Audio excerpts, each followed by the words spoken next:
How do you fix a word that's broken? A word we need when we bump into someone on the street or break someone's heart.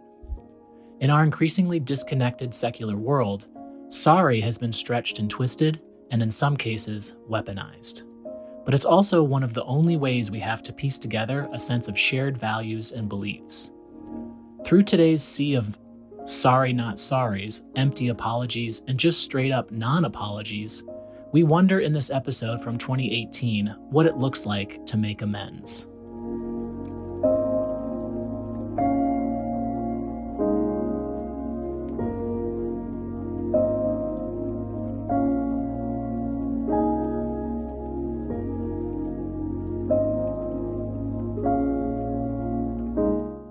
First aired in 2015, this is an episode about social media and how, when we talk online, things can quickly go south. But do they have to? In the earlier days of Facebook, we met with a group of social engineers who were convinced that tiny changes in wording can make the online world a kinder, gentler place. We just have to agree to be their lab rats. Because Facebook, or something like it, is where we share and like and gossip and gripe. And before we were aware of its impact, Facebook had a laboratory of human behavior, the likes of which we'd never seen. We got to peek into the work of Arturo Bejar and a team of researchers who were tweaking our online experience to try to make the world a better place. And even now, just under a decade later, we're still left wondering if that's possible or even a good idea.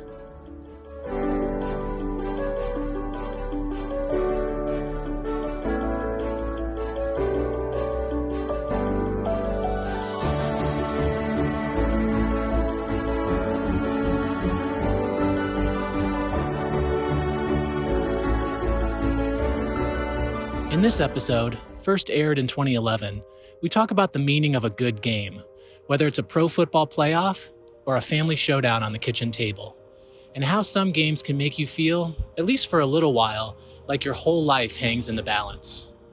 This hour of Radiolab, Jad and Robert wonder why we get so invested in something so trivial. What is it about games that make them feel so pivotal?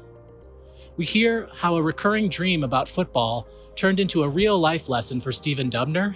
We watch a chessboard turn into a playground where the book-by-book moves give way to totally unpredictable possibilities. And we talk to Dan Engber, a one-time senior editor at Slate, now at The Atlantic, and a bunch of scientists about why betting on a long shot is so much fun.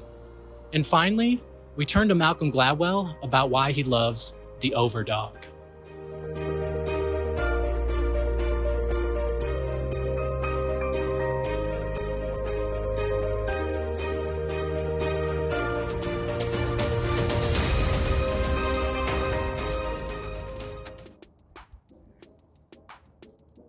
This episode, first released in 2009 and then again in 2015 with an update, asks, what is normal? Maybe it exists, maybe not.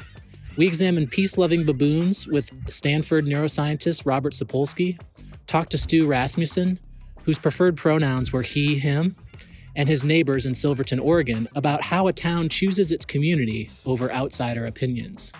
And lastly, we speak with an evolutionary anthropologist, Duke University's own Brian Hare, and an evolutionary biologist, Tecmusa Fitch, then at the University of St. Andrews, Scotland, now at the University of Vienna, about foxes who love to snuggle. And what we find is that normal, maybe the only normal, is change.